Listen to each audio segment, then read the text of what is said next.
Hey there. Happy, let's see, today is Wednesday. And, isn't Wednesday supposed to be Prince Spaghetti Day? Well, I'm not having spaghetti, just saying. Welcome to Living in the Light. And today we're going to be talking about how happy are you? Do you know? Do you consider yourself happy? What do you feel is missing that would prevent you from being happy? We have a kitty here today, and she's not very happy. You can tell. Look at that pouty puss.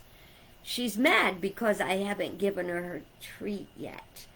But I can't give her treat till after my sister comes over and we give her fluids because she is very interested in munching on her snack while she gets her fluids. So if I did it early, she wouldn't be ready. So we know she's going to be in a better mood and she's going to be happy again very, very shortly. Okay, well, let's start with today's National Day calendar. I find so many interesting things in here. I hope that you do too. Today is National Take a Hike Day. Well, I didn't take a hike. It was kind of crummy out. Tomorrow's supposed to be a beautiful day, you know? But I did walk to my sister's for our Mahjong game this afternoon, and that was good. Got to get a little walking in, very healthy for you. You know, how many times do we take the car when we really could hike it very easily? And when we do, we find all kinds of interesting things. My vet doesn't live far away. The office isn't far away, and there are times when I need to get Tishy the needles for her fluids or the cord or whatever, you know. And so when I can, I walk. And it's a beautiful walk, and you see there's this beautiful bubbling brook and a set of old stairs that go really to probably a building that has long gone. But it's so nice, and you feel so good, and there's something about fresh air and sunshine that makes you happy. It is also Homemade Bread Day. Now, I do think I'm going to try to make some bread tonight. I wanted to. I'm out of regular bread, and homemade bread is so good. You know, making bread isn't just about slapping some dough together and kneading it and throwing it in the oven and baking it. Oh, no. It's a very meditative process. You know, I do believe everything we touch we put our energy into. Now, if you really don't want to make bread and you hate making bread, then don't make bread because you don't want to put that energy into something and you don't want people ingesting that energy when they eat, right? But I find it very meditative when I knead the dough. You know, so many things says, no need, you know, you don't have to knead it, quick and easy. Bread making. You know, bread is the staff of life. And when you're making it and it's very, and I mean this in the best way, very sensual. It appeals to the senses. It's rhythmic. And you find that you're meditating. I always find that I'm meditating when I'm making bread, kneading dough.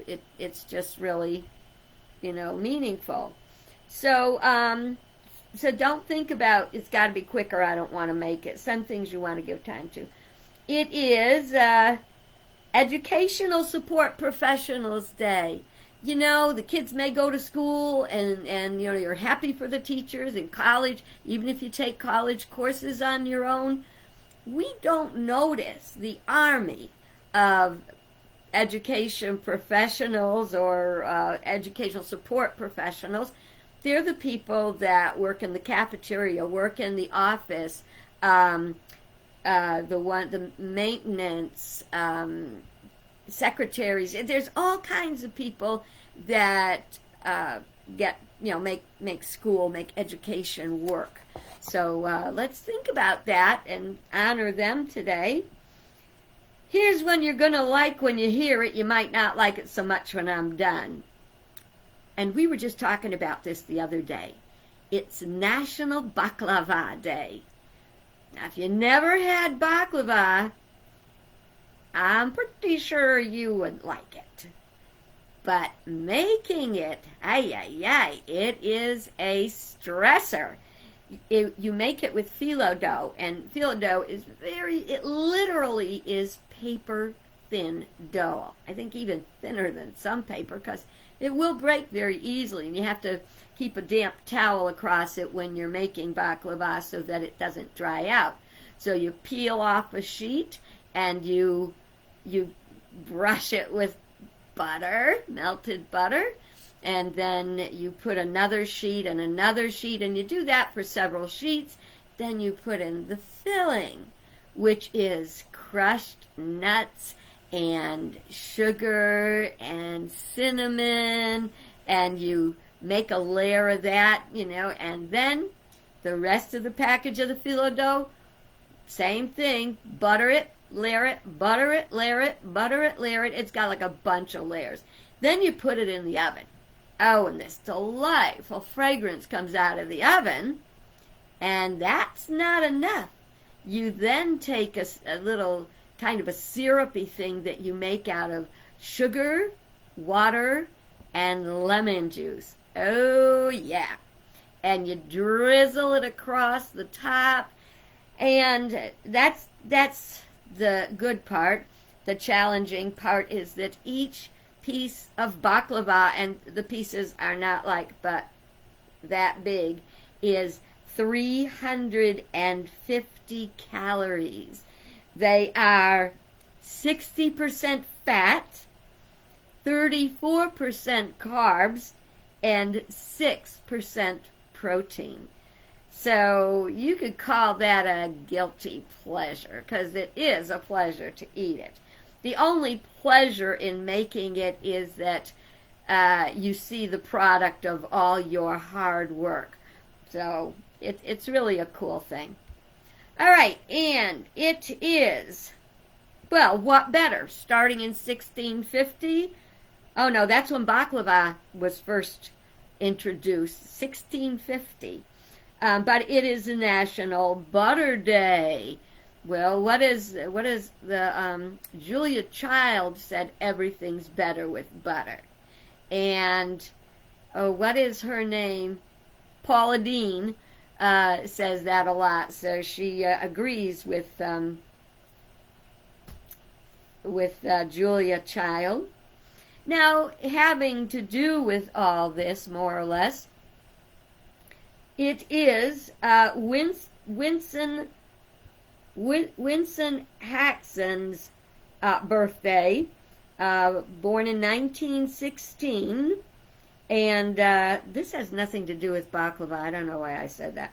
Born in 1916, she fought for the vote, and it took her 25 years to be able to register for vote because of voter restriction laws. Yeah, the vote is so important, and I do hope that when your opportunity comes up, you vote. Because you don't want to hear about what happened if your candidate didn't win, if it feels like it's going bad. But people really, really suffered for that. She also started a branch or a chapter of the NAACP. So she's a very special woman. And, all right. So, better than butter. Oh, I want to talk about better than butter. Because when Sammy was with us, we worked a lot on her eating a healthy diet and avoiding too much butter. So we got this stuff, I got this stuff better than butter. It's just a little spray. And you spray it on the food. And the first time I used it, I was out of butter. When I used it personally, because I'd let her use it and then I'd eat the real butter. But the first time I used it, I was out of butter, and I put it on green beans. And it is delicious. Who'd have thunk it? it's not better than butter, but it's mighty close. It's better than butter in that there's fewer calories. So that is our National Day calendar for today. I hope you found something helpful. I do expect to try to make, I better take the butter out of the refrigerator because I'm planning on making cookies. It's that time of the year. And for Thanksgiving, I don't know if they even like it, but it makes me happy. Every year for Thanksgiving, I send my kids a little package with some stuffed dates. That's one of our family favorites. Stuffed dates and molasses cookies, my great-grandmother's recipe, and some mixed nuts in the shell. I just send it every year, so they know that I'm thinking about them, and I wanted to add Mom's touch with some of our traditional items. Alrighty, well, let's see. Are you happy? This occurred to me the other day when I was watching the Oprah show. They have a channel now. That's one thing that makes me happy. It's the OWN channel, OWN, Oprah Winfrey Network, on YouTube. And they play a lot of older stuff, and they even have some new stuff in there. And, you know, Oprah is very, very inspirational. Now, I'm not going to say I fully agree with everything she says. And even today, I have a little disagreement with some of what she said about how happy we are. And I have, when I'm done today, hopefully I'll finish it today because it's kind of long. When I'm done, I will tell you what I believe is a secret to happiness. And please know, I love your comments. I can't see them, so if you're commenting, I haven't learned how yet to fix this. I've been very involved in getting loose ends tied up that got really loose during the camping season when I was working every day, long days, long hours, then going out to tell stories. Going out and telling stories makes me happy. We're going to get into what makes me happy later. So I think I wrote down 5 things. Oh, phooey, where did they go? Hang on a minute. I was trying so hard to get ready, and I had a last-minute interruption. So I need to pop off for a second. I'll be right back.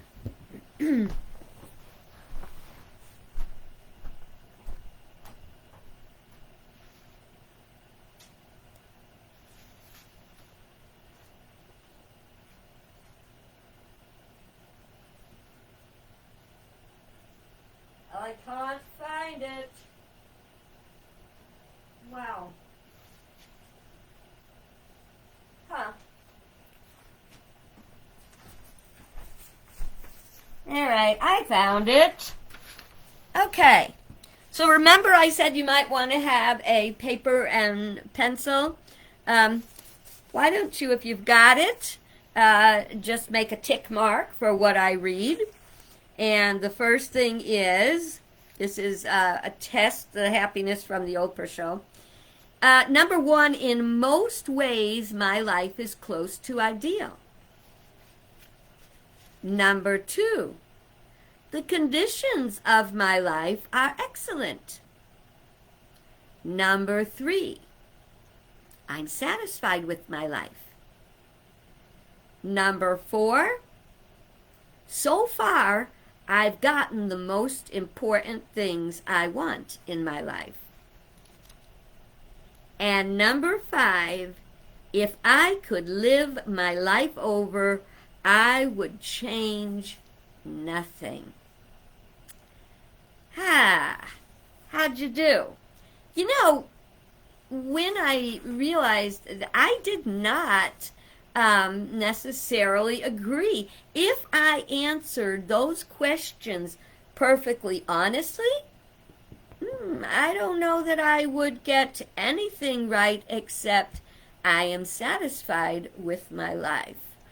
And when our life is close to ideal, that's pretty darn good. But I think we always strive for more. In Unity, we talk about divine discontent. Divine discontent is that which calls you to come up higher, to do better, to reach more, to grow, to expand. And the conditions of my life are excellent. They're very good. I'm happy with them. I am content. There's parts that are just absolutely flawless, and there's parts that I had to learn to live with, and there's parts I definitely would like to have changed. As far as what I've gotten, the most important things I want in life, I have wonderful children. I have a great place that I love, where I live. And even if, here's the thing, you have to learn to be happy, even if those things change. When Sammy passed away, I said, why, God? Why this? That is the one thing. I gave you my life. It's the one thing I said, don't take my kids. But I had to learn and grow through the loss and have faith that we're always connected and that we will be together again. That's the promise. So it's not so much to me about your life being idyllic all the time. If your life is idyllic all the time, you're probably not growing. You probably, I think in order for me to say my life was right, was ideal, wouldn't change a thing, there are things I would change. I would change things I said, things I did. I would like to change the hate and division in our world. So why does it about, how does the division in the world keep me from being happy? Because in the core of my being, I believe that we are all one. We're all connected. And if one hurts, if one is harmed, all are harmed. I had a wonderful bookmark for many years, and it said, henceforth there shall be such a oneness among you that when one weeps, the other will taste salt. That's ideal to me. That's that we have this oneness, because when we have this oneness and we learn to love each other, even the people that tap dance on our last nerve, we don't have to like them to love them. But these are the things that I think bring good into your life. If you feel like making a comment, remember, I can't see it now. I'll see it later. I would like to know how you did on that little happiness test. And then I found this little piece. And there's one I'm not going to have time for today. I'm probably going to end a little earlier today, and maybe tomorrow I'll pick up with this other one, because this has got like 30 questions and you got to think about it. That'll make it think right this second. Okay, so this is someone that, a psychologist or something, that said these are the things that would make you happy. Secrets. Says you need a solid core group of friends. And then she said, look at Carrie from Sex and the City. Well, I didn't watch that show much, but I know that it was about a group of friends. We could say the TV show Friends. There was always somebody there to support you in your time of when you need to be balanced. There are some of you that watch my videos that are there for me when I really need you. Sometimes in the wee hours, we'll be texting back and forth. One of my dear friends, I think she watches the videos sometimes, is Helen. And the thing that stands out most about Helen is that she calls it as it is to me. And if I get into my stuff, she'll say, she won't criticize. She'll say, well, the way I was thinking about it was, oh, she's right. She's always right. And thank you, Helen, if you see this video. Okay, it says you gotta have adventures. Then it says, quick, recall your favorite college memory. My favorite college memory happened in my 40s when I was in seminary. And that whole thing, because it spoke deeply to the core of my being, to the essence of my soul. And I spent 2 years, ups and downs, crying, working, doing over papers that I forgot to save and had a glitch in the computer and it was gone. Oh, yeah. That brings back Helen again, because we were working on our Credo paper, and I seriously had a 15-page thesis done, and I closed it and forgot to save it, and it was gone. And this is way back in the early 90s, and computers did not automatically save and stuff. And she had a different problem. I guess her computer was broken. She came over that night, and the two of us took turns. One would nap on the couch while the other one worked, and then we would switch places. Now, one would have said that was a horrible thing to have happen, but I really think my Credo papers came out better. I think hers were better from what she said. I mean, I don't think I read it. But we had a very memorable night that makes me smile. Sometimes the worst of times are actually the best of times. We have to remember that. You have to balance busy and, they use the term dead time. I don't like the term dead time because we're alive, alert, awake, enthusiastic, and therefore it would be, to me, downtime. It would be time that I am not scheduled, unscheduled, unplanned, for me to have R&R. Now this one I have an issue with. It is crucial to give in to temptation. I don't know, I didn't read the whole article, so hopefully in the whole article they mentioned that sometimes you gotta have, your dessert first.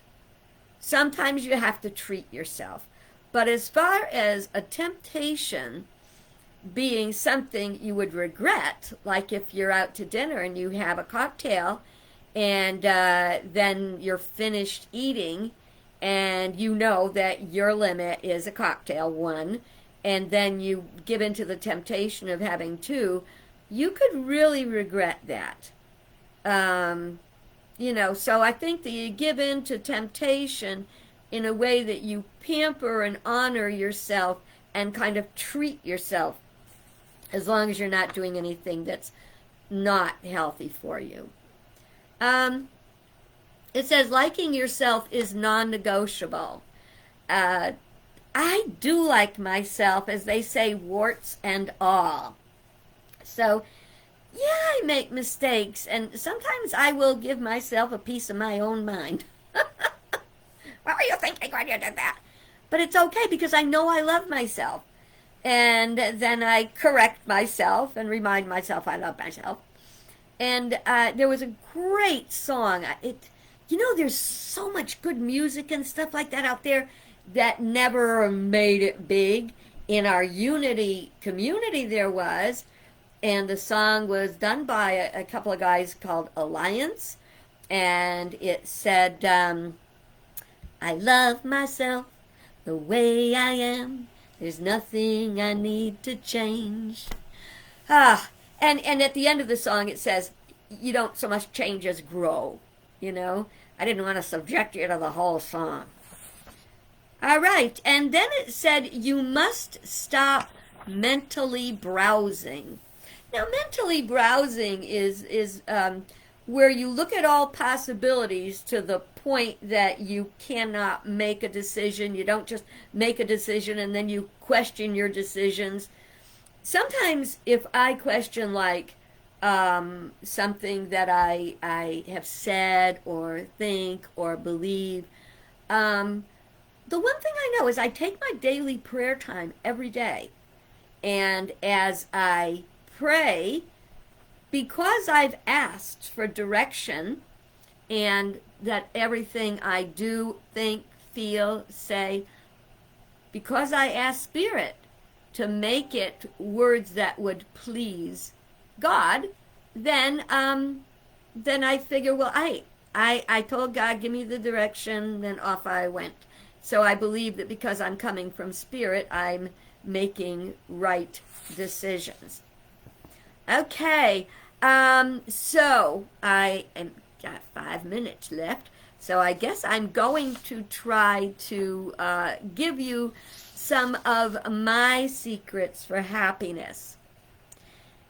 If you look at the previous questions about are you happy, in many cases they spoke to the lower quadrants of consciousness, which is self, ego, the physical, the manifest, human emotion, human thought.